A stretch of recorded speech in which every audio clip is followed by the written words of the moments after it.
পৃথিবীতে যত মুসলিম দেশ আছে কোন মুসলিম দেশে এত মুসলমান বাস করে না যত মুসলমান বাস করে হিন্দুস্তানের জমিনে।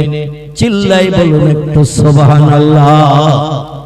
বর্তমানে হিন্দুস্তানের জমিনে সরকারি হিসাবে 21 থেকে 22 কোটির মতো মুসলমান বসবাস করে, বেসরকারি হিসাবে 34 থেকে 35 কোটির মতো।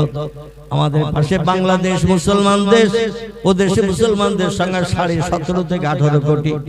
পশ্চিম পাকিস্তান যে দেশ, ও দেশে মুসলমানদের সংখ্যা বর্তমানে 14 কোটির মতো। ইরাকে মুসলমানদের সংখ্যা 7 কোটির মতো।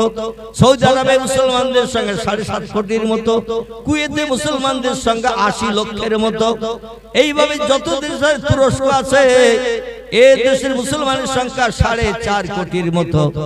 কিন্তু যত মুসলমান হিন্দুস্তানে বাস করে এত মুসলমান কোন মুসলিম দেশে বাস করে না। জোরে বলুন একটু সুবহানাল্লাহ। আল্লাহ নবী বিদায়ের কালে সাহাবাদের ডেকে বললেন, সাহাবীরা মনে কি একটা দুঃখ নিয়ে কবরস্থ হতে হবে? আমার দিনক্ষণ ঘনিয়ে আসছে, পৃথিবীতে তোমাদের সঙ্গে আর থাকবো না। কারণ আল্লাহ পাক বিদায় হজে হিজরতের 8ম হিজরিতে মদিনা থেকে নবীজি 1 লক্ষ মুসলমানদের সাথে করে নিয়ে এই মক্কা মুকাররমায় ফিরে এসেছিলেন বিদায় হজ করতে। হিজরতের 8 সালে 1,25,000 মতো মুসলমান সঙ্গে করে নিয়ে মদিনা থেকে নিয়ে এসেছিলেন। যে মক্কার দেশে অতীতে কলেমার দাওয়াত দিতে পারতেন না, কলেমার প্রচার করতে পারতেন না। কলেমার কথা বললেই মারধর করত, গালিগালাজ করত, অত্যাচার উৎপীড়ন করত। নবী দলবল তৈরি করে নিয়ে আসলেন হিজরতের 8 সালে। আরাফাতের মাঠ মক্কার কাবা ঘর থেকে দক্ষিণ পূর্ব দিকে 14.5 কিলোমিটার রাস্তা।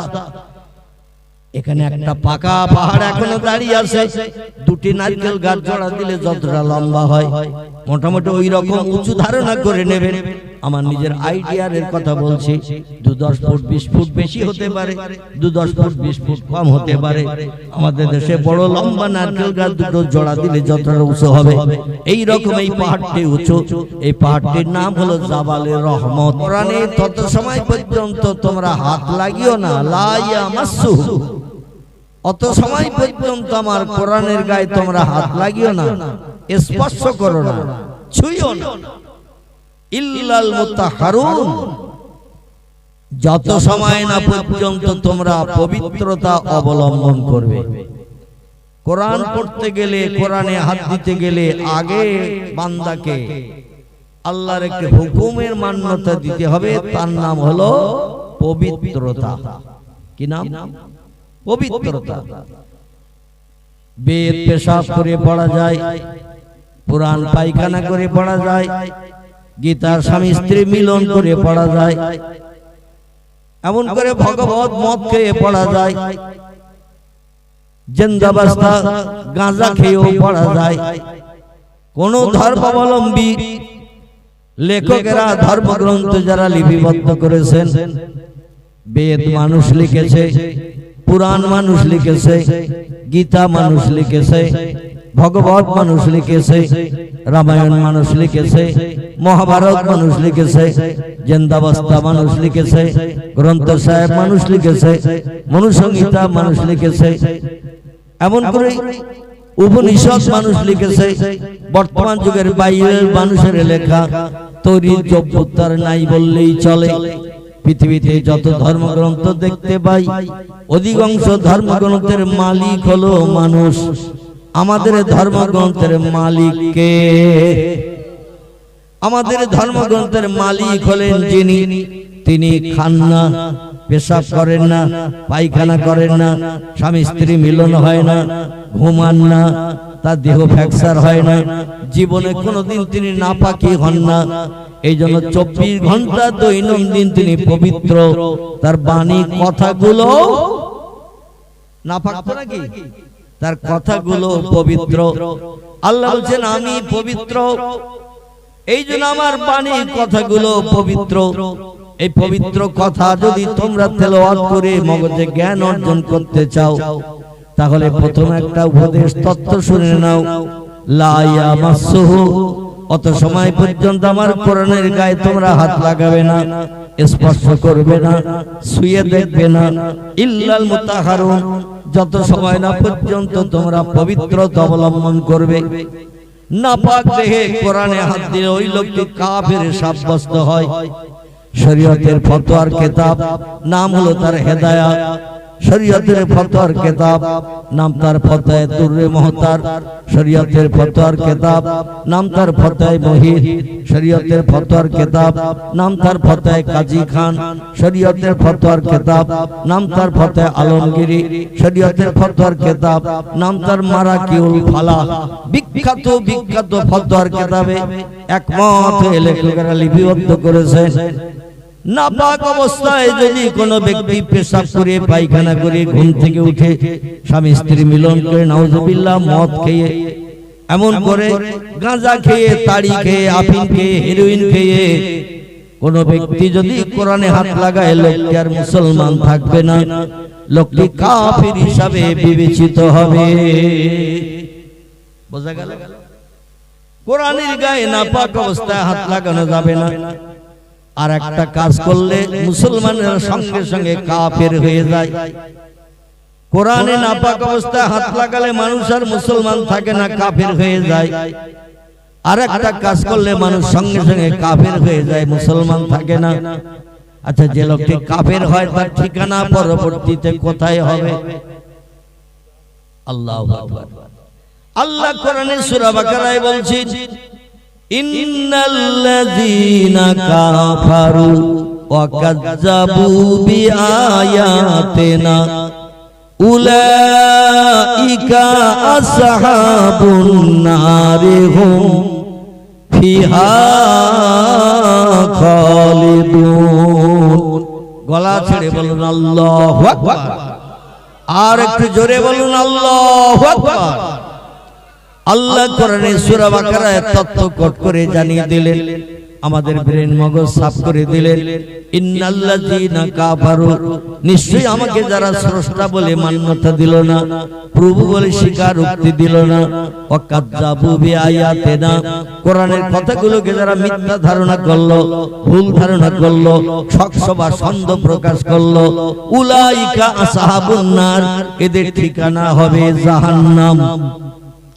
কোরআনকে যারা মিথ্যা ধারণা করবে, অমূলক ধর্মগ্রন্থ হিসাবে বিবেচনা করবে, কোরআনের কথাগুলোকে সত্য হিসাবে যারা বিশ্বাস করতে চাইবে না, আল্লাহ বলেন উলাইকা আসহাবুন নার, এরা হবে জাহান্নামের ইন্ধন। ওহুম ফিহা খালিদুন, যুগ যুগ যুগ যুগ যুগ যুগ ধরে জাহান্নামের আগুনে দগ্ধ হতে থাকবে তারা। লা ইয়ামুতু ওয়ালা ইফরিস ফিহা, জাহান্নামের আগুনে দগ্ধ হবে যারা, মরণ কোনোদিনই হবে না, তারা মরবে না, তারা যুগ যুগ ধরে জাহান্নামের আগুনে দগ্ধ হতে থাকবে, মরণ কোনোদিন আগুনে পুড়িয়ে হবে না। ওয়ালা ইফরিস ফিহা, কোন বন্ধু এসে কোনোদিন বলবে না এতদিন তুই পুড়ে মরছিস, আমি খবর রাখতাম না, গতকাল খবর পেয়েছি আজকে এসে গেছি, আগুনে আর তোর পুড়তে হবে না, বাইরে বার করে স্বস্তি দেব, এমন বন্ধু কোনোদিন জাহান্নামীদের কেউ হবে না। তার কারণ হলো আল্লাহ কোরআনের অন্য আয়াতে তথ্য দিচ্ছেন, ও দুনিয়ার মানুষ তোমরা শোনো, ইয়াউমা ইয়াফিরুল মারউ মিন আখিহি ওয়া উম্মিহি ওয়া আবিহি ওয়া সাহিবাতিহি ওয়া বানিহি আল আখির। আল্লাহ বলেন দুনিয়ার জিন্দেগির শেষ যখন হয়ে যাবে, বান্দারা তখন আশ্রয়হীন হয়ে পড়বে। কবরে যারা যাবে ওদের সঙ্গী সাথী কেউ দুজন পাঁচজন থাকে তো কবরে থাকে। যিনি মারা গেছেন, যার দেহ অচল, তাকে একাকী কবর জেলখানায় অন্ধকার বদির কারাগারে রেখে দিয়ে আসা হয়। যারা সচল তারা পৃথিবীতে ঘর বাড়ি বিবি বাচ্চা নিয়ে বসবাস করে। অচল যখন কোনো ব্যক্তি হয়ে যায়, দেখবেন আপনজন হারা হয়ে যায়, ঠিক না ভুল? সবাই তারে শেষকৃত সম্পন্নের জন্য হয় কবরে নাই শ্মশানে যে শেষকৃত সম্পন্ন করেন, যেখানে বন্ধু বান্ধব আপনজন আর কেউ হয় কথা বলে সেখানে আর কেউ হয় না। তার কারণ হলো নবী বলছেন আল কবরুন জুলমাতুন নাদিকুহু আল কবরুন বাইতুদ্দুর আল কবরুন আউয়ালুন মিন মানাজিলিল আখিরাহ। দুনিয়ার জিন্দেগি যখন শেষ হয়ে যাবে, তুমি একাকিনী হয়ে যাবে, সাথে বিবি তোমার সঙ্গী হবে না, স্ত্রী সঙ্গী আবার স্বামী হবে না, ছেলে মেয়ে কেউ বাপ মায়ের কথা খেয়াল করবে না, কবরে কি হালত আছে একবার দেখতেও যাবে না। কথাটা ঠিক না ভুল? বর্ষার পানিতে এখন হাবুডুবু খাচ্ছে না, সূর্যের রোদ্রে অন্ধকার কবরের ভিতরে গরমে দগ্ধ হচ্ছে। আমরা দেখতে যাই, কেউ আপন জনের দেখতে যাই। চাচা আপন পরাণ, একটু কথা বলে। চাচা আপন পরাণ বাসা, যার চিন্তায় সেই ব্যস্ত, কবরস্থ ব্যক্তিদের চিন্তা কেউ করে না। এখান থেকে একাকিনী শুরু। আবার আল্লাহ পাক যেদিন ইজা তুলিয়া শামসে মাগরিবিহা, পশ্চিম দিকে যেদিন সূর্যোদয় করবেন, অগুরবের শামসে মাশরিকিহা, পূর্ব দিকে যেদিন সূর্য অস্তমিত করতে যাবে, আমার ভাইরা সেদিন পর্যন্ত প্রত্যেকটি মানুষকে কবরের ভিতরে একাকী থাকতে হবে। স্ত্রী পুত্র সন্তান আদি আপনজন আত্মীয় স্বজন কেউ কবরস্থ ব্যক্তিদের সঙ্গী হবে না, তাদের খেয়াল করবে না, চিন্তা করবে না, ওখানে একাকী। আবার যেদিন পশ্চিম দিকে সূর্যোদয় হবে, পূর্ব দিকে অস্তমিত হতে যাবে, সেদিনকার দিনটা একটু শর্ট মার্কার ছোট দিন হবে। কতটা ছোট একটু বলবো। এখনকার দিনটা কত ঘন্টা একটা দিন গণনা হয়? আলহামদুলিল্লাহ আমরা ঘড়িতে গুনি 12 ঘন্টা। বিশেষ করে দিন আর রাত দুটোকে একটা দিন বলা হয়, কিন্তু ঘড়িতে দেখবেন 12টার পর আবার একটা হয়। আপনি শিয়ালদা স্টেশনে যাবেন, হাওড়া স্টেশনে যাবেন, রিজার্ভ ব্যাংকে যাবেন, এয়ারপোর্টে যাবেন, ওখানে কিন্তু 12 ঘন্টার পরে আর একটা নয়, 12র পরে 13, 13র পরে 14, 14র পরে 15, এইভাবে গুনতে গুনতে 24 পর্যন্ত চলে যায়। মানে 24 ঘন্টায় একদিন। এইভাবে দিন গণনা হয়। 365 দিন এক বছর গণনা হয়। আল্লাহ নবী বলছেন পূর্ব দিকে সূর্যোদয় হয়, পশ্চিম দিকে সূর্য অস্তমিত হয়। 24 ঘন্টার দিন দৈনন্দিন আমরা গণনা করি। যেদিন পশ্চিম দিকে সূর্যোদয় হবে, পূর্ব দিকে অস্তমিত হতে যাবে, সেদিন দিনটা একটু শর্ট মার্কা হবে। নবী বলছেন খামসিনা আলফ সানা মিম্মা তাউদ্দুন, সেদিন দিনটা একটু শর্ট মার্কা হবে। 30 দিনে যে এক মাস গণ, 12 মাসে এক বছর গণ, 365 দিনে এক বছর গণ, এইভাবে ঘন্টা গুনতে গুনতে 50,000 বছরকে গণনা করলে যত ঘন্টা হবে, সেদিন একটা দিন হবে তত ঘন্টার। সূর্যোদয় হবে তো অস্তমিত হবে না, দিন শুরু হবে তো রাত আর হবে না। রাত হতে যেতে সময় লাগবে 50,000 বছরের সমান। এই দিনটা এখনকার দিনের থেকে ছোট হবে তো নাকি? কি কি একটু কথা বলবো, যাতে শীততাপ না লাগে, একটু কথা বলাবো। আর এই কথা বললে পয়গম্বরের সুন্নাত আদায় হয়। নবীজি মুহাম্মদ রাসূলুল্লাহ সাল্লাল্লাহু আলাইহি ওয়াসাল্লাম মক্কা থেকে আল্লাহর হুকুম তামিল করে হিজরত করে উত্তর দিকে 650 কিলোমিটার রাস্তা আবু বকর সিদ্দিক রাদিয়াল্লাহু নিয়ে পায়ে হেঁটে হেঁটে দিনের বেলা তারা ঝোপের ভিতরে, পাহাড়ের গুহার ভিতরে আত্মগোপন থাকতেন। সন্ধ্যার পরে রাত আসলে মানুষকে দূরে দেখতে পেত না। রাতের বেলা তারা পথ চলতেন। মক্কা থেকে মদিনায় পৌঁছাতে নবীজির আবু বকরকে সাথী করে নিয়ে সময় লেগেছিল 18 দিন 18 রাত। কতটা বললাম? 18 দিন 18 রাত লেগেছিল মক্কা থেকে পায়ে হেঁটে 650 কিলোমিটার রাস্তা ইয়াসরিব মদিনার দেশে পৌঁছাতে। এখন এখান থেকে মনে করুন 70 কিলোমিটার রাস্তা Kolkata, Dharmatala, brigade parade ground. কোন রাজনৈতিক নেতা যদি বলে হেঁটে হেঁটে আমাদের রাজনীতির স্লোগান দিতে হবে, সুলতানপুরের মানুষদের দেখিয়ে দেব আমরা এই পার্টি করি, এই পার্টির লোক আমরা এতটা। এখন যেন কোন রাজনৈতিক নেতা কোন তত্ত্ব দিয়ে বলে যে যারা হেঁটে হেঁটে যাবে আমাদের রাজনীতির নামে স্লোগান দিতে দিতে তাদের এই জিনিস আমরা দেব, এই পুরস্কার দেব। এখন অনেক মানুষ হয়তো আনন্দে আত্মহারা হবে। আর পায়ে হেঁটে যাওয়ার কথা বললে 3 দিন আগের থেকে জ্বর আসবে কিনা? কি পায়ে হেঁটে যেতে হবে Dharmatala brigade parade ground monument, যে মনুমেন্টের ধাপ আছে 214টা। কটা বলা? ধর্মতলা এসপ্ল্যানেড ওখানে দেখবেন মনুমেন্ট আছে। আমি 1983-84 সালের কথা বলছি। ওই সময় তখন কলকাতা আলিয়া মাদ্রাসায় পড়াশোনা করতাম, তো বিকালবেলা মাঝে মাঝে একটু বেড়াতে যেতাম ধর্মতলার দিকে।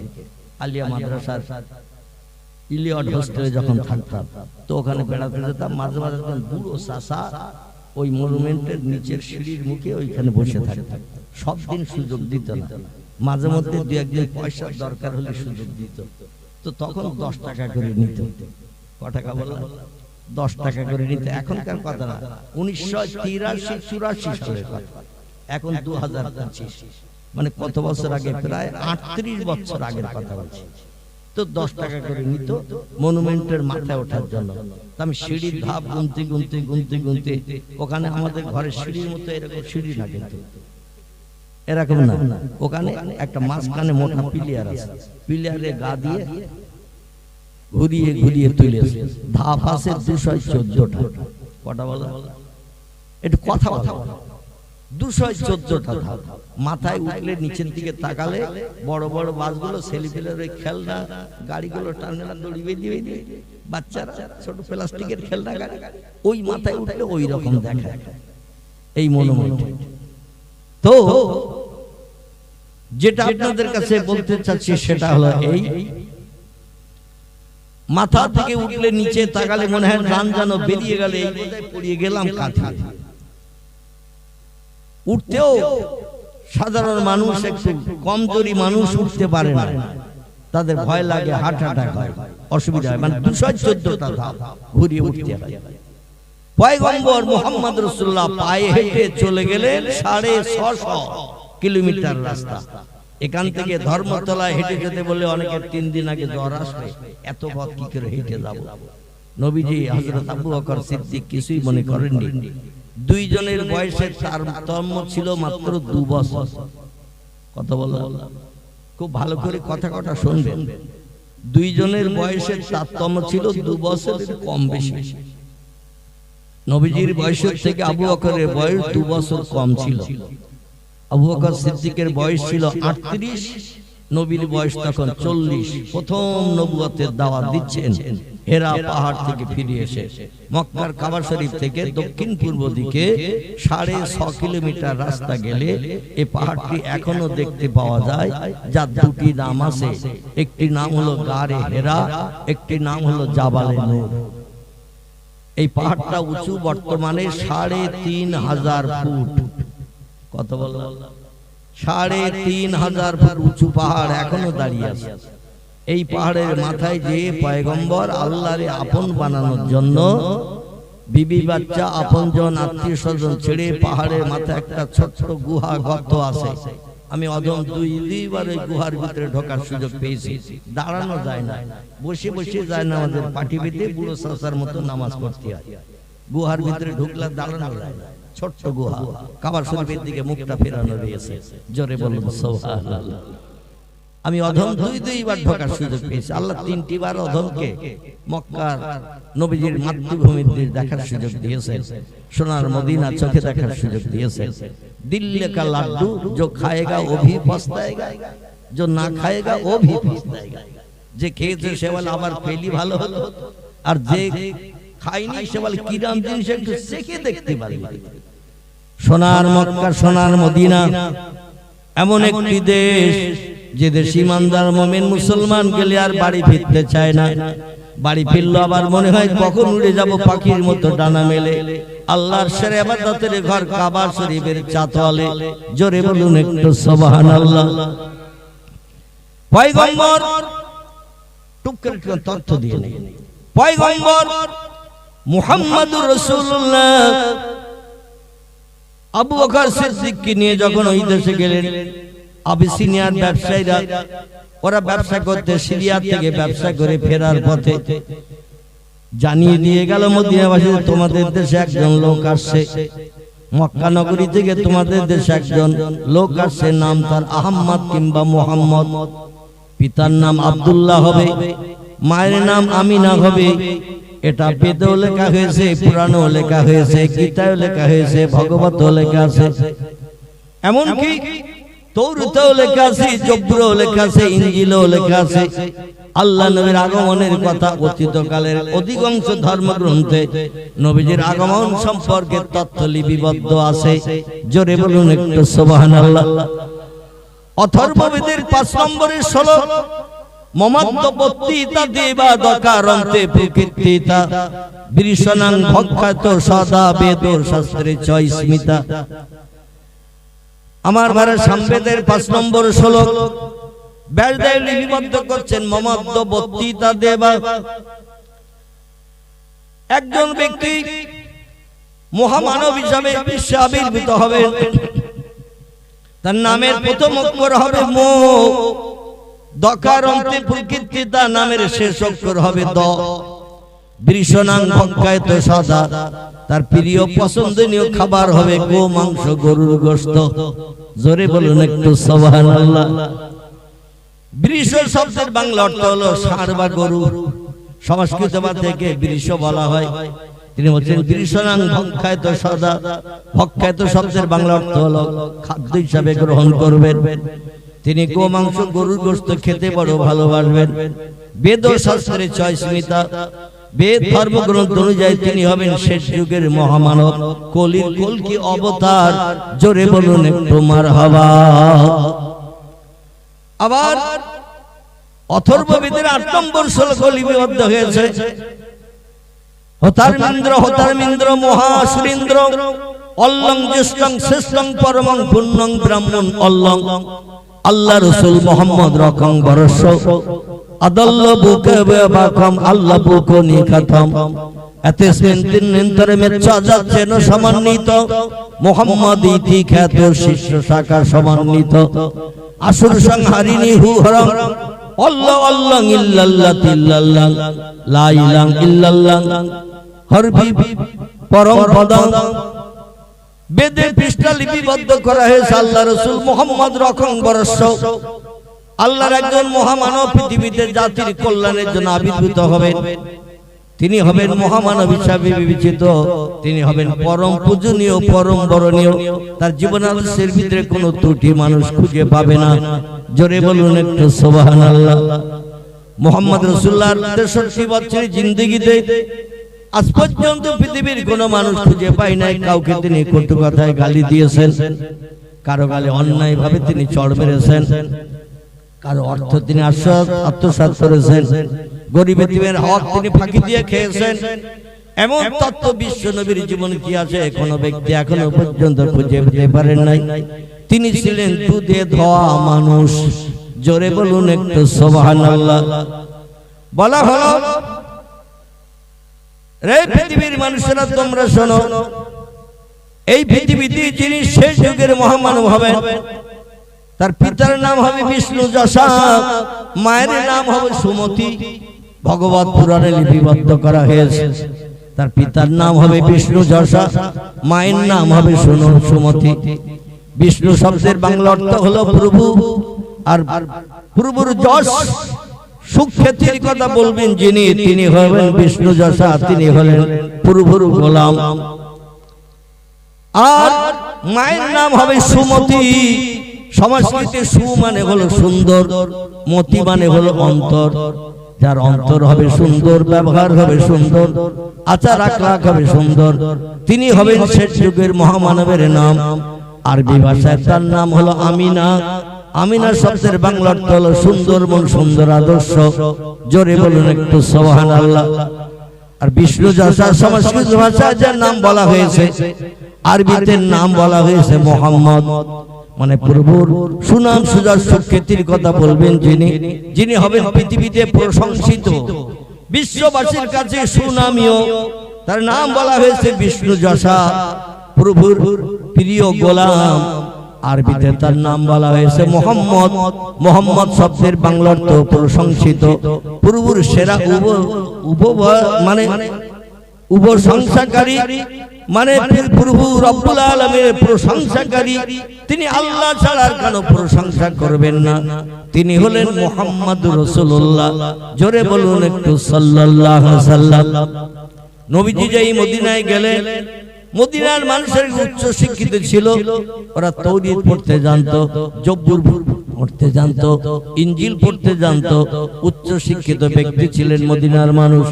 আবিসিনিয়ার ব্যবসায়ীদের কাছ থেকে খবর শুনেছেন, তোমাদের দেশে মক্কা নগরীতে একজন ব্যক্তি আসছে, দক্ষিণ দিক থেকে উত্তর দিকে আসছে, তার নাম মুহাম্মদ কিংবা আহমদ হবে, পিতার নাম হবে আব্দুল্লাহ। আরবিতে আব্দুল মানে হলো গোলাম, আল্লাহ হলেন মালিক স্রষ্টা, আল্লাহর গোলাম তার নাম হবে, আরবিতে নাম আব্দুল্লাহ।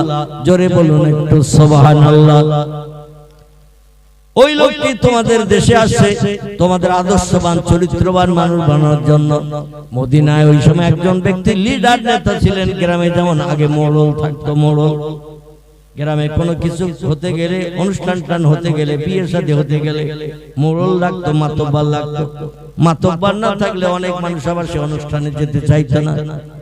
ওই দেশে একজন মোড়ল ছিল, মোড়লের নাম ছিল হযরতে আবি সাদ। এই লোকটি ছিল মদিনা দেশের সেই যুগের শিক্ষিত উচ্চ পণ্ডিত ব্যক্তিত্ব মানুষ, সবাই তার নেতৃত্ব মেনে চলতো। এনার কাছে খবর দিয়ে গেছে, তোমাদের দেশে খুব অচিরে একজন ব্যক্তি আসছেন। আল্লাহ নবী তখন হাজরে মাউত পর্যন্ত তিনি পৌঁছে গেছেন। মক্কা থেকে মদিনার দিকে যেতে অল্প 2-3 দিন কিংবা 2 দিন 2.5 দিন সময় লাগবে মদিনায় পৌঁছাতে। আবি সাদ লোকজন থেকে বলছেন, শোনো, আখির জামানার পয়গম্বরের নাম আমি পুরাণ তাওরীতে পড়েছি, জব্বুরে পড়েছি, ইনজিলে পড়েছি, আখিরি জামানার পয়গম্বরের নাম। আর ঈসা নবী বলেছেন, আতানি, আমার পরে একজন মহামানব পৃথিবীতে আসবেন, যার নাম আহমদ কিংবা মুহাম্মদ হবে। 2 নামের একটি নাম নিয়ে তিনি পৃথিবীতে আসবেন। ওই সময় যদি আমি পৃথিবীতে হায়াতে বেঁচে থাকতাম, আমি আমার নেতৃত্ব ভুলে যাই, নবুয়তি দায়িত্ব ভুলে যাই, আমি তার হাতে হাত দিয়ে বায়াত হয়ে তার উম্মতের দায়িত্ব পালন করতাম। জোরে বলুন একটু সুবহানাল্লাহ। 33 বছর ধরে কলেমার দাওয়াত দিয়েছিলেন মিশর সিরিয়ার দেশে হযরত ঈসা। খুব সংক্ষেপ করে কথাটা বলছি, একটা জায়গায় নিয়ে যাব বলে তাই। 33 বছর ধরে মিশর এবং সিরিয়ার দুটো দেশে ঈসা রূহুল্লাহ কলেমার দাওয়াত দিয়েছিলেন। জন্মের পর থেকে নিয়ে আল্লাহ তাকে নবুয়তি পয়গম্বরি দান করেছিলেন। 3 দিন যখন তার বয়স, মতান্তরে 2 দিন বর্ণনাকারীদের তত্ত্ব তাফসীরের কিতাবে সিরাতে ইবনে হিশামে লিপিবদ্ধ হয়েছে। কোন বর্ণনাকারী বলছেন 1 দিন, কেউ বলছেন 2 দিন, কেউ বলছেন 3 দিন। মতভেদ আছে বর্ণনাকারীদের মতে। একদিন যখন মায়ের কোলে ছোট্ট বাচ্চা, আল্লাহ ঈসা নবীকে 1.5 লক্ষ ভাষা শিখিয়ে দিয়েছিলেন। জোরে বলুন একটু সুবহানাল্লাহ। আমাদের দেশে মানুষ কটা ভাষা জানে? ইংরেজি, বাংলা, উর্দু, ফার্সি, হিন্দি, নাগরি, পলি, গুজরাটি, মারাঠি, এই রকম কিছু ভাষা মানুষ জানে। কিন্তু ঈসা নবীকে আল্লাহ পাক একদিনের শিশু বাচ্চা 1.5 লক্ষ ভাষা তাকে একদিনই শিখিয়ে দিয়েছিলেন মায়ের উদর থেকে। পৃথিবীতে ভূমিষ্ঠ হওয়ার কারণে আল্লাহ এত ভাষা কেন শিখালেন? তার কারণ হলো ঈসা নবী বিনা বাবার ঔরসে তিনি জন্মগ্রহণ করেছিলেন। মা বিনা বিবাহে সন্তান প্রসব করেছিলেন। দেশের মানুষ মেনে নিতে চাইছিল না। এক এক দেশের মানুষের তাজ্জব ঘটনা দেখতে আসলো।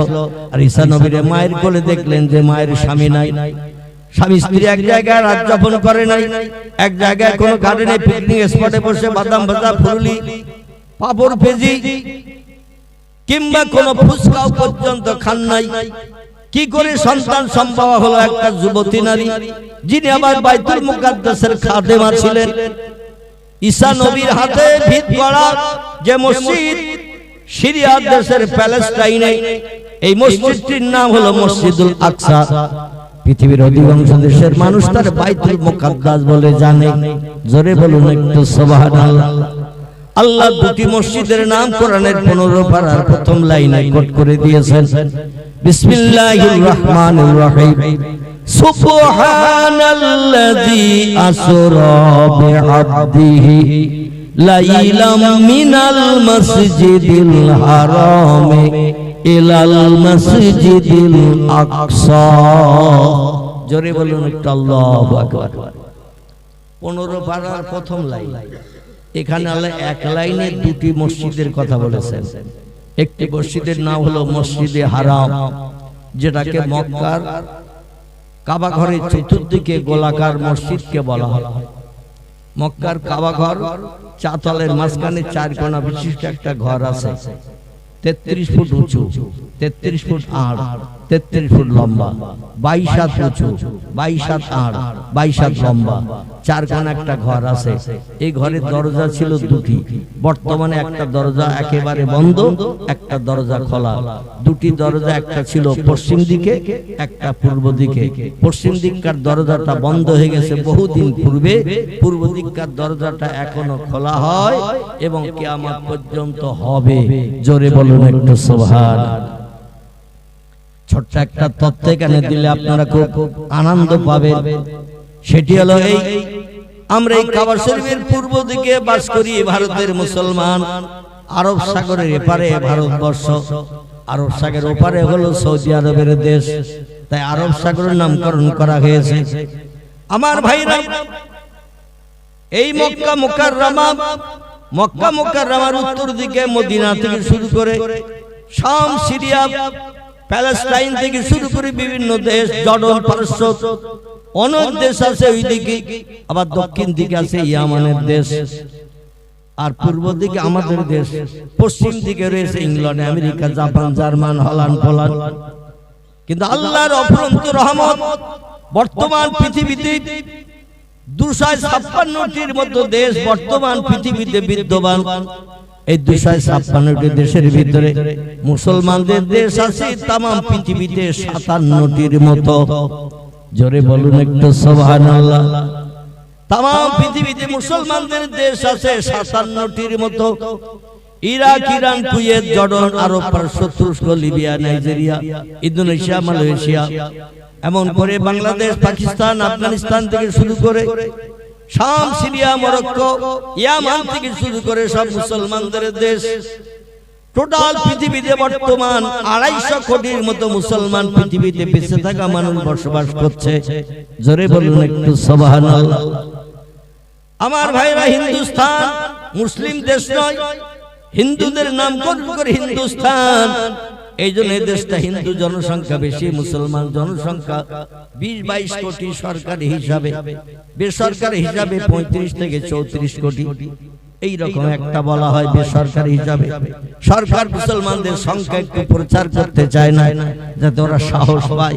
এই জন্য মুসলমানদের নামগন্ধ আওয়াজ একটু বাড়াতে দিতে চায় না, তাই একটু চেপে রেখে দিয়েছে সংখ্যা। সরকার হিসাবে 20 থেকে 21 কোটি, বেসরকারি হিসাবে 34 থেকে 35 কোটির মতো। পৃথিবীতে যত মুসলিম দেশ আছে, কোন মুসলিম দেশে এত মুসলমান বাস করে না যত মুসলমান বাস করে হিন্দুস্তানের জমিনে। চিল্লাই বলুন একটু সুবহানাল্লাহ। বর্তমানে হিন্দুস্তানের জমিনে সরকার হিসাবে 21 থেকে 22 কোটির মতো মুসলমান বসবাস করে, বেসরকারি হিসাবে 34 থেকে 35 কোটির মতো। আমাদের পাশে বাংলাদেশ মুসলমান দেশ, ও দেশে মুসলমানদের সংখ্যা 17.5 থেকে 18 কোটি। পশ্চিম পাকিস্তান, পাকিস্তান যে দেশ, ও দেশে মুসলমানদের সংখ্যা বর্তমানে 14 কোটির মতো। ইরাকে মুসলমানদের সংখ্যা 7 কোটির মতো। সৌদি আরবে মুসলমানদের সংখ্যা 7.5 কোটির মতো।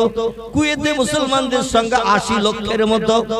এইভাবে যত দেশে তুরস্ক আছে, এই দেশের মুসলমানের সংখ্যা 4.5 কোটির মতো।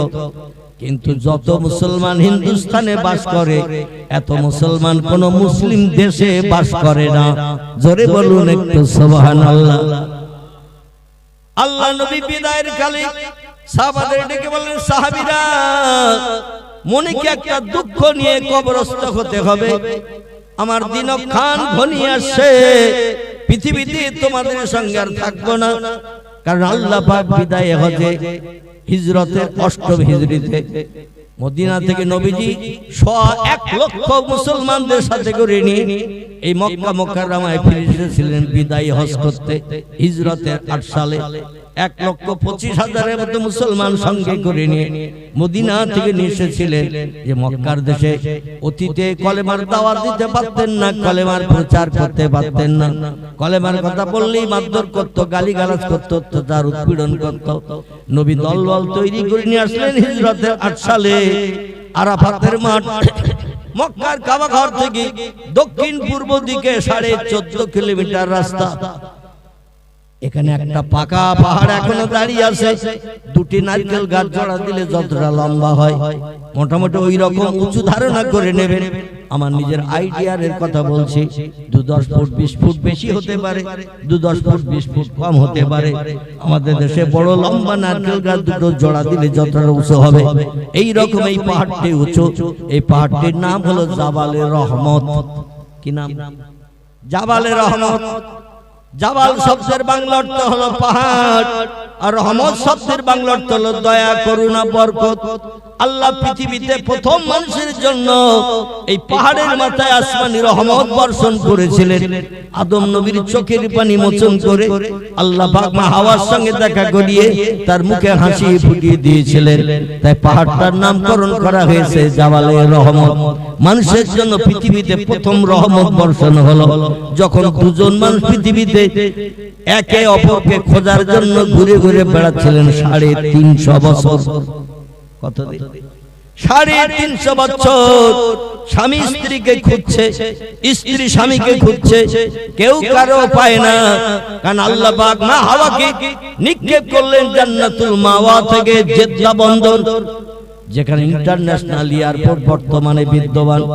যত দেশের হাজিরা সৌদি আরবে হজ করতে উমরা করতে যায় এই জেদ্দা বন্দরে প্লেনগুলো নামিয়ে ওখান থেকে আবার 90-95 কিলোমিটার মতো রাস্তা পূর্ব দিকে মক্কার কাবা ঘর, এখানে পশ্চিম দিক থেকে গাড়িতে করে নিয়ে আসা হয়। এই জেদ্দা বন্দরে আছে লোহিত সাগর। জোরে বলুন একটু সুবহানাল্লাহ। এই সাগরের কিনারায় মা হাওয়াকে নামিয়ে দিয়েছিলেন আল্লাহর জান্নাত থেকে। আল্লাহর হুকুমের খেলাফ করে গন্ধম খাওয়ার কারণে, লম্বা ঘটনা ওদিকে নিয়ে যাব না, কম বেশি বক্তাদের মুখ থেকে আপনারা শুনে থাকেন বা শুনে থাকবেন, বই পড়েও আপনারা জানবেন। মা হাওয়াকে অপরাধ করার কারণে, ভুল করার কারণে খেসারাত স্বরূপ আল্লাহ বললেন আমার জান্নাত থাকা হবে না। কারণ আমি যে জান্নাত বানিয়েছি 8টি, টোটাল জান্নাতে একটা পেশাব ঘর নাই, টোটাল 8টি জান্নাতে একটা পায়খানা ঘর নাই, থুতু ফেলার কোনো ডাস্টবিনও পর্যন্ত নাই। জোরে বলুন সুবহানাল্লাহ। জান্নাত হলো পবিত্র পাক, আর এইখানে পেশাব করবে, পায়খানা করবে, নোংরা করবে আমি আল্লাহ চাই না। আর দুনিয়া জিফাতুন তালাবুল কেলাব, দুনিয়া বলে একটা জায়গা বানিয়ে রেখেছি, এই আসমানের নিচে নাম তার পৃথিবী। এই দুনিয়া জিফাতুন তালাবুল কেলাব। নবী বলছেন দুনিয়া হলো পচা গলা লাশ সদৃশ্য, এর আসক্তকারী হলো কুকুরের দল। জোরে বলুন একটু নাউজুবিল্লাহ। আমরা দুনিয়ার প্রেম বেশি করি না আল্লাহর জান্নাতের প্রেম ভালোবাসা বেশি করি? আমরা দুনিয়া ছাড়তে চাই না। আল্লাহ যদি 150 বছর হায়াত দেয় তাও বলে আর 50 বছর দাও। আগামীকাল মৃত্যু হবে যদি খবর শুনি, টেলিফোন করার সুযোগ থাকলে আল্লাহর কাছে করে বলতাম আমার 3 সপ্তাহ এখনো বাঁচাও। মরতে কেউ চায় না, দুনিয়ায় সবাই বাঁচতে চায়। এই পচা গলা লাশের প্রেমে পড়ে মানুষ আসক্ত হয়ে আল্লাহর হুকুমের খেলাফ করে এই পৃথিবীতে আল্লাহর নাফরমান বান্দা সাথে মানুষ চলতে শুরু করেছে। মদ, গাঁজা, সুদ, ঘুষ, জুয়া, তাড়ি, রেডিও, টেলিভিশন, ভিডিও, ভিসিআর, গান বাজনা, ব্যভিচারী থেকে শুরু করে পরের অর্থ আত্মসাৎ করা, গরিবের ফাঁকি দিয়ে খাওয়া, মানুষের প্রাণনাশ করে বিবি বাচ্চাদের বিধবা এতিম বানানো, সব কিছু মানুষ করে না। দুনিয়া তুচ্ছ দুদিনের জিন্দেগি। দুনিয়া চিরস্থায়ী বসবাসের জায়গা নয়, চিরস্থায়ী বসবাসের জায়গা হলো আল্লাহর জান্নাত। জোরে বলুন একটু সুবহান। ইন্নাল্লাযীনা আমানু ওয়া আমিলুস সালিহাতি উলাইকা আসহাবুল জান্নাতি হুম ফিহা খালিদুন। কোরআনের সূরা বাকারায় আল্লাহ পাক চকচক করে দিয়ে বলছেন, নিশ্চয় আমাকে না দেখে যারা প্রভু বলে স্বীকারোক্তি দিল, আমারে বিশ্বাস করে নিল, আসমান জমিন চন্দ্র সূর্য গ্রহ নক্ষত্র সাগর সলিল পাহাড় পর্বত গিরিরাজি সব জিনিসের মালিক একজন আছে না নাই? আছে না নেই? এই সব জিনিস যা কিছু দেখি, চাঁদ সূর্য আকাশ সাগর পাহাড় পর্বত গিরিরাজি ঝোপঝাড় জঙ্গল যা কিছু আছে, এ বানানোর মালিক একজন আছে না নেই? আচ্ছা, তারে আমরা দেখতে পেয়েছি কোনোদিন? কেউ আমরা দেখতে পাই নাই। আল্লাহ বলছেন, আমারে না দেখে বিশ্বাস করবে যারা, ও আমিলুস সালিহাত, আর আমার পরকালে দুটি জায়গা বানিয়ে রেখেছি। খুব ভালো করে শুনবেন, আমি পরকালে দুটি জায়গা বানিয়ে রেখেছি, চিরস্থায়ী বসবাসের জায়গা। জাহান্নামের আগুনে যে পড়বে তারও মরণ হবে না আগুনে পুড়ে, জান্নাতে যে সুখ করবে যুবতী সুন্দরী হুরগেলেমানদের নিয়ে, তাদেরও জান্নাতে মরণ কোনোদিন হবে না। জান্নাতে যুবকদের বয়স হবে, তিরমিজি শরীফের হাদিস, 24 বছরের যুবক। কত বছর বললাম? 24 বছরের যুবক। 3,07,000 বছর বয়স পেরিয়ে গেলে ও 24 জায়গায় 25 বছরে দেখাবে না, ওই একই রকম চেহারা থাকবে। আবার জান্নাতি নারী যারা হবে, এদের বয়স করা হবে 18 বছরের। কত বললাম? 18 বছরের মেয়েদের করা হবে। একটা বুড়ি মেয়ে ছেলে যদি মারা যায়, 82 বছরের বুড়ি, হাসরের মাঠ পর্যন্ত বুড়ি থাকবে। আমলনামার হিসাব নিকাশের পরে আমলনামা যদি ভালো হয়, মান আমানা বিল্লাহি ওয়াল ইয়াউমিল আখিরি ওয়া আমিলা সালিহান, আল্লাহর না দেখে বিশ্বাস করো, পরকাল বলে একটা লম্বা জিন্দেগি আছে, সেটাকে তোমরা না দেখে বিশ্বাস করো। সেখানে দুই রকমের জিনিস আছে, একটা হলো শান্তির জায়গা, আর একটা হলো অশান্তির জায়গা। এটা না দেখে যদি বিশ্বাস করতে পারো, জাহান্নামের আগুন থেকে যদি নিষ্কৃতি পেতে চাও, ওয়া আমিলা সালিহান, একটু ভালো কাজ সৎ কাজ করিও। ইসলাম শরীয়তের ভালো কাজ হলো মুয়াজ্জিন আযান দিলে দুনিয়ার সব কাজে লাথি মেরে জামাতে মসজিদে শরীক হতে হবে। মসজিদ যদি দূরে হয়, সেই ওয়াক্তের নামাজটা ঘরে পড়ে নেবে। তবে নবীজি হাদিস শরীফে জানিয়েছেন, তিরমিজি আবু দাউদ শরীফের হাদিস, মসজিদের পার্শ্ববর্তী 40 ঘর মানুষের দায়িত্ব হলো মসজিদে জামাতে নামাজে হাজির হওয়া। মসজিদের পার্শ্ববর্তী 40 ঘর মানুষের দায়িত্ব হলো বাড়িতে নামাজ পড়া নয়, মসজিদে জামাতে শরীক হওয়া। এটা হলো নবীজির বাণী। আর যদি 40 ঘরের বাইরে দূরে আপনার বাড়ি হয়, যেতে আসতে অসুবিধা, শারীরিক অসুস্থতা, বিভিন্ন সমস্যার কারণ যদি থাকে, তাহলে আপনি বাড়িতে নামাজ আদায় করতে পারবেন। কিন্তু মসজিদের পাশে যদি বাড়ি হয়, আপনার নামাজ বাড়িতে হবে না, আপনাকে মসজিদেই যেতে হবে। এটা হলো আমলে সালেহার কাজ। 2 নম্বর হলো, কি অসুবিধা হলো? একটু দরুদ শরীফ পড়েন, একটু দরুদ শরীফ পড়েন। আল্লাহুম্মা সাল্লি আলা মাওলানা ওয়া আলা আলি সাইয়্যিদিনা।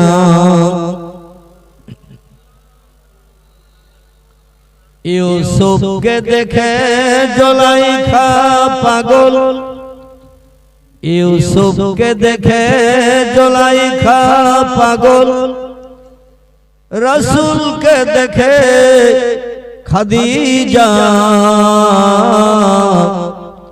সেই আশিকে মুসলিম পাগল, দরুদ পড়ো মুস্তাফা। আল্লাহুম্মা সাল্লি আলা মাওলানা মুহাম্মদ ওয়া আলা আলি সাইয়্যিদিনা মুহাম্মদ।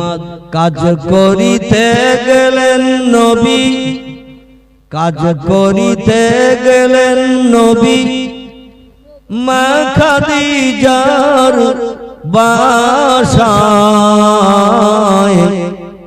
রাসূল প্রেমে মুগ্ধা হলেন, পরকালের আশায় আল্লাহুম্মা সাল্লি আলা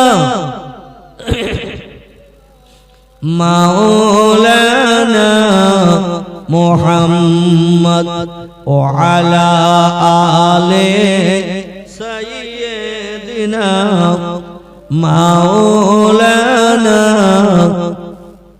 প্রাণ খুলে কলেমার জিকির লা ইলাহা ইল্লাল্লাহ লা ইলাহা লা ইলাহা ইল্লাল্লাহ মুহাম্মাদুর রাসূলুল্লাহ। কাক ডাকে কাকারবে, কাক ডাকে কাকারবে, কোকিলের স্বর মধুর লাগে, ডাকে সেই হেমন্তের হাওয়ায়, আল্লাহ ছাড়া মাবুদ নাই বলো লা ইলাহা ইল্লাল্লাহ লা ইলাহা লা ইলাহা ইল্লাল্লাহ মুহাম্মাদুর রাসূলুল্লাহ। 92 বছরের একটা বুড়ো যদি পৃথিবীতে মারা যায়, কবরে ওই বুড়ো অবস্থায় জিন্দা থাকবে। কোরআনে সূরা বাকারায় আল্লাহ তত্ত্ব করেছেন, ফাহিয়াউকুম সুম্মা ইউমিতুকুম সুম্মা ইহয়িকুম। জোরে বলুন একটু আমিন। আল্লাহ কোরআনে সূরা বাকারায় তত্ত্ব করে বললেন, রে পৃথিবীর মানুষ, যত সৃষ্টি চোখে দেখতে পাও, যত সৃষ্টি চোখে দেখতে পাও না, সব সৃষ্টির মরণ হবে একবার। একবারের জায়গায় দুবার কারো মরণ হবে না, মরবে সব সৃষ্টি একবার। কুল্লু নাফসিন যায়কাতুল মাউত, প্রত্যেকটি প্রাণীর মরণের আস্বাদ চাকানো হবে।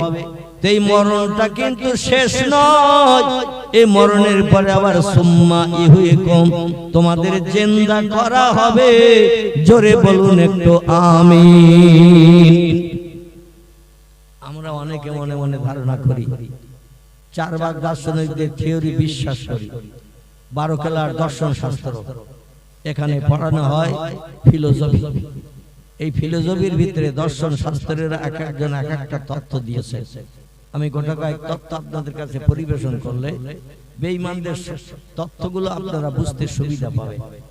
4 ভাগ দার্শনিকেরা বলছেন, ধার করে যদি ঘি ভাত খেতে হয় তো খাও, খেয়ে মরো, মরণের পরে আর কিছু নাই।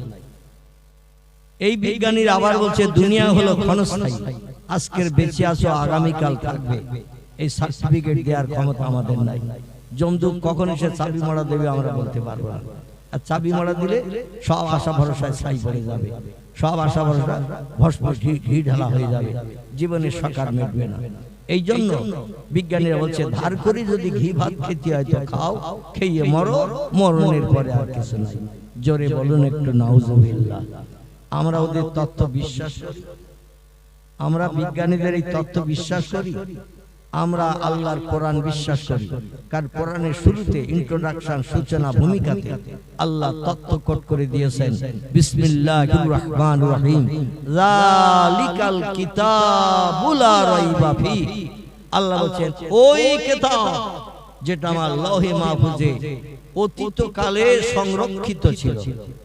হাজা মানে হলো এই, জালেকা শব্দের বাংলা অর্থ হলো ওই কিতাব, জালিকাল কিতাব, ওই কিতাব যেটি আমার আরশ পাকের উপরে লৌহে মাহফুজ বলে একটি জায়গা, ফি লাউহিম মাহফুজ।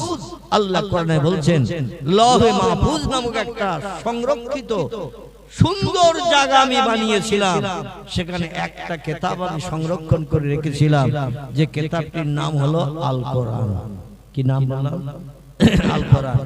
তাফসীরের ভিতরে এসেছে তাফসীরে রুহুল বায়ান, তাফসীরে মাওজুল কোরআন, তাফসীরে বায়ানুল কোরআন, তাফসীরে বাইজাবি, তাফসীরে কাশফ, তাফসীরে জালাল কোরআন, তাফসীরে ইবনে কাসির, তাফসীরে মারিফুল কোরআন, বিখ্যাত বিখ্যাত তাফসীরের কিতাবে লেখকেরা লিখেছেন আল্লাহ পাক আমাদের ধর্মগ্রন্থ কোরআনের নাম দিয়ে পাঠিয়েছেন 36টির মতো।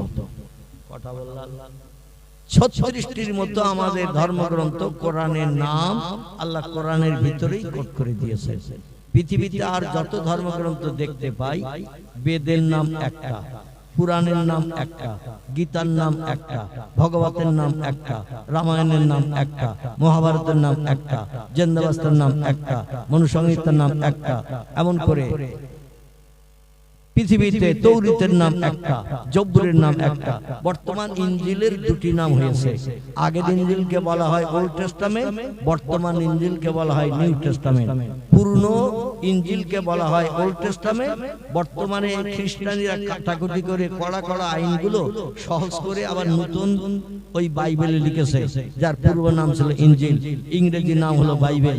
এর ভিতরে কড়া কড়া আইনগুলো কেটে কুটে নতুন করে সংস্করণ করেছে যাতে সব খ্রিস্টানদের মেনে চলতে সুবিধা হয়।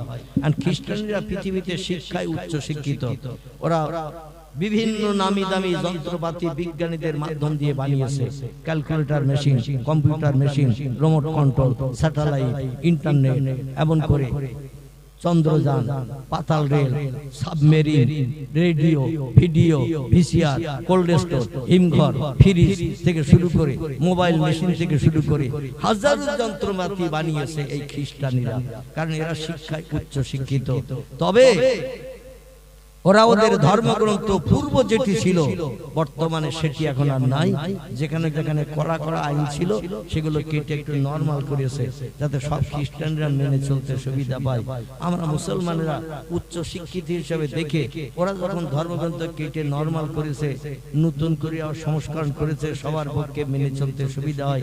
আমাদের কোরআন ওল্ড কোরআন কি নিউ কোরআন বানানো যাবে? ওরা তো বানিয়েছে ওল্ড টেস্টামেন্ট, নিউ টেস্টামেন্ট করেছে। আমরা ওল্ড কোরআন নিউ কোরআন যদি বানাই তাহলে ওদের মতো আমাদের লাভ হবে না লস হবে? কথা বলা, ওরা ওল্ড কোরআন ওল্ড টেস্টামেন্ট পুরনো বাইবেলকে নিউ টেস্টামেন্ট নতুন বাইবেল বানিয়েছে, যেখানে কড়া কড়া আইন ছিল ইনজিলের ভিতরে ঈসা নবীর জমানায়। কড়া আইনগুলো কেটে ওরা এখন নরমাল আইন করেছে, কারণ শক্তি ক্ষমতা মানুষের কম হয়ে আসতেছে, বয়স মানুষের কম হয়ে আসতেছে, ভালো মন্দ প্রোটিনওয়ালা খাবার পাচ্ছে না, মানুষের গায়ের শক্তি ক্ষমতা আস্তে আস্তে হ্রাস হয়ে আসতেছে। তা কড়া আইন মেনে চলা সম্ভব হবে না। এখন আইন নরমাল কর, নতুন কর, সহজ কর, যাতে আমাদের পক্ষে ধর্মগ্রন্থ মেনে চলা সুবিধা হয়। আর ওদের দেখা দেখি আমরা যদি নিউ কোরআন বানাই, ওল্ড কোরআন থেকে নিউ কোরআন নতুন কোরআন বানাই, কড়া কড়া আইনগুলো আমরা যদি ওদের মতো কেটে করি, আমাদের লাভ হবে না লস হবে? লস হবে। সবাই একমত নাকি? সবাই একমত? আচ্ছা, আমি তাহলে একটু আপনাদের উল্টে যাই। আপনারা যখন বলছেন লস হবে, আমি একটু লাভের দলে যাব কিছু সময়ের জন্য, তবে শেষে আবার আপনাদের দলে থাকবো। কিছু সময়ের জন্য আপনাদের দলে যাচ্ছি না, একটু আমি আলাদা দলে যাচ্ছি। আপনাদের কোনো অসুবিধা হবে না তো? আপনাদের অসুবিধা হবে না তো? একটুখানি তথ্য দেই। কোরআনে যেখানে লেখা আছে হারামাল খামার, মদের ধারে পাশে যাবে না, মদ যেন খাবে না, বেহুশ হবে না, মারে স্ত্রী বলে ডাকবে না, স্ত্রীর মা বলে ডাকবে না। যারা 2 গ্লাসের জায়গায় 4 গ্লাস খায় ওদের মস্তিষ্ক ঠিক থাকে ভাই। দেখবেন টলতে টলতে বাড়ি এসে বলে মা 1 গ্লাস পানি দে।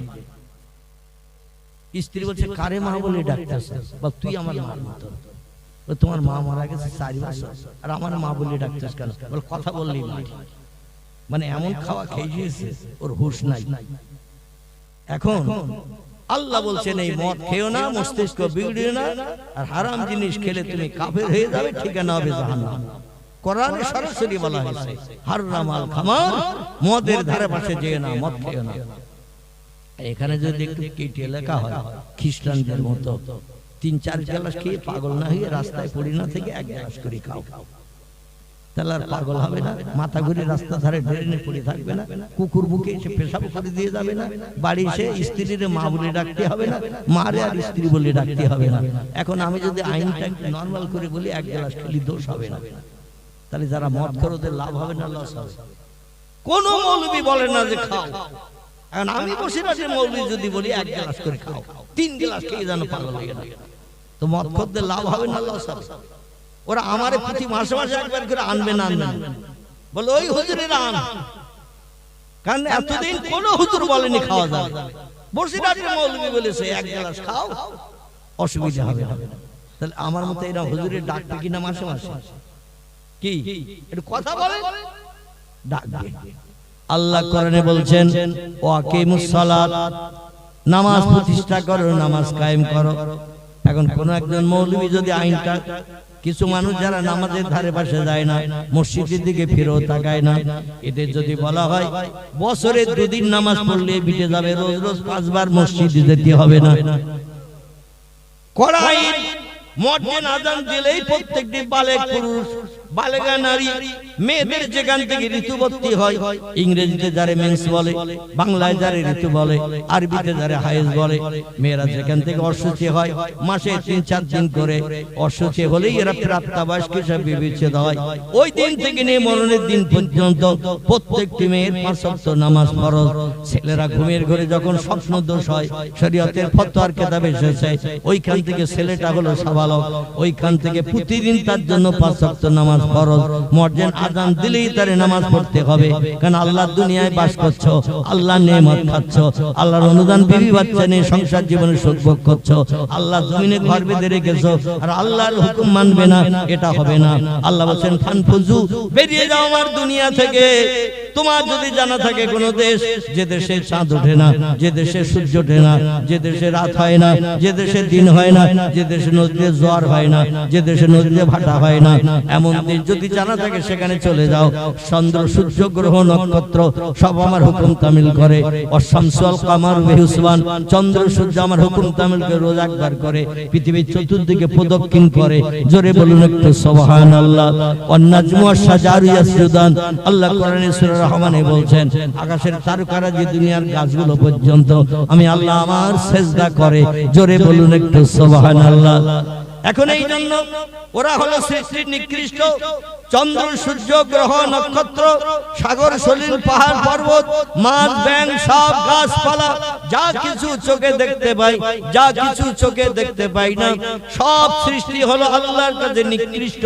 সৃষ্টির ভিতরে সেরা যারা আল্লাহ তাদের নাম কোরআনে কোট করেছেন, লাকাদ খালাকনাল ইনসানা ফি আহসানি তাকওয়িম। জোরে বলুন একটু আল্লাহু আকবার। আল্লাহ বলছে ও মানুষ তোমরা শোনো, পৃথিবীর সৌন্দর্য সৃষ্টির জন্য আমি পূর্বে কোন শব্দের মাধ্যম দিয়ে যখন পৃথিবী বানালাম, সাগর বানালাম, বিজ্ঞানীরাও কোরআনের তাফসীরের সঙ্গে একমত।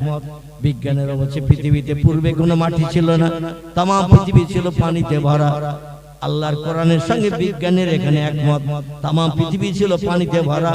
আল্লাহ বলেছে ইন্নামা আমরুহু ইযা আরাদা শাইয়ান আইয়াকুলা লাহু কুন ফায়াকুন।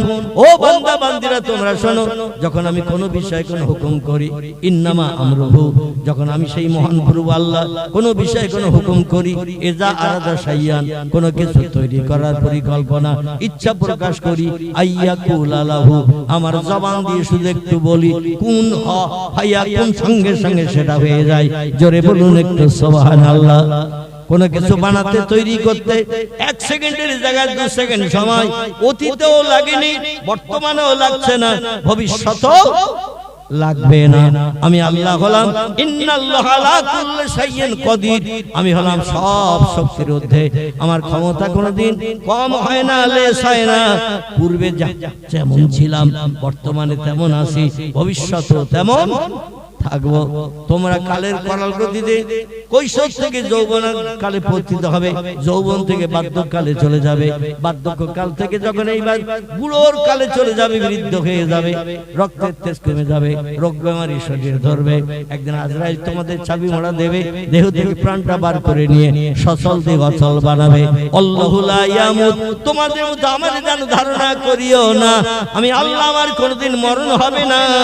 আল্লাহু বাকি, আমি অতীতে ছিলাম যেমন, বর্তমানে আছি তেমন, ভবিষ্যতেও থাকবো তেমন, আমার কোনো পরিবর্তন নাই নাই নাই।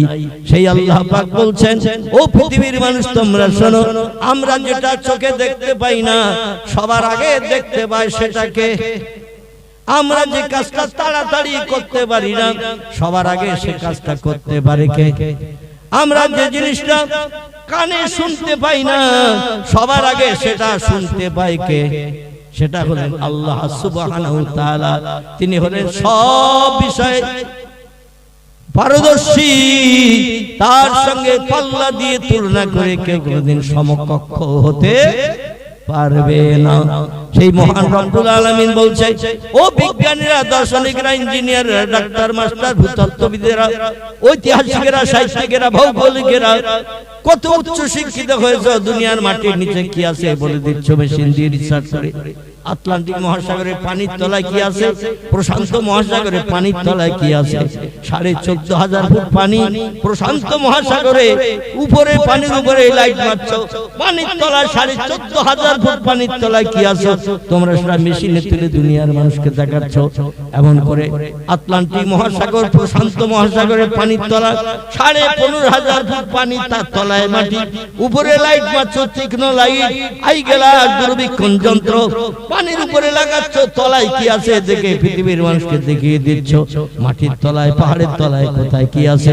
যেমন কিছুদিন আগে আমেরিকার বিজ্ঞানীরা তথ্য দিল, সৌদি আরব সরকারকে বিশ্বনবী মুহাম্মদ রাসূলুল্লাহ হাতে গড়া মসজিদ, যে মসজিদের নাম মসজিদে নববী, যে মসজিদে 1 রাকাত নামাজ আদায় করলে আল্লাহ পাক রব্বুল আলামিন নবীজির হাতের ইজ্জতের খাতিরে 50,000 রাকাত নামাজ পড়ার সওয়াব প্রত্যেকটি উম্মতের নামামলে লিপিবদ্ধ করে দেবেন। জোরে বলুন একটু সুবহানাল্লাহ।